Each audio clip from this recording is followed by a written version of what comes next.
مثال میں دوسری جنگ عظیم کے تناظر میں دوں گا. ہٹلر جو ہے وہ ایک بڑا مضبوط قائد تھا اور اس کی ایس ایس جو ہے وہ ایک طرح سے انسپریشن ہے آر ایس ایس کے لیے.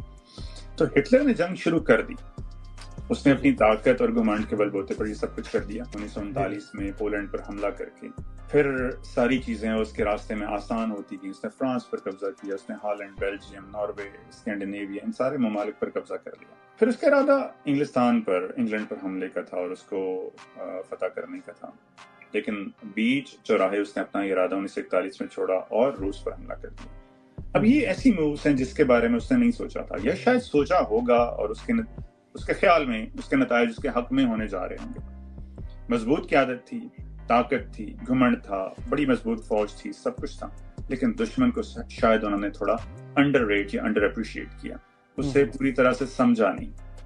ہندوستان کا بھی المیہ آج یہ ہے کہ وہ پاکستان کی طاقت کو نہیں سمجھ رہے.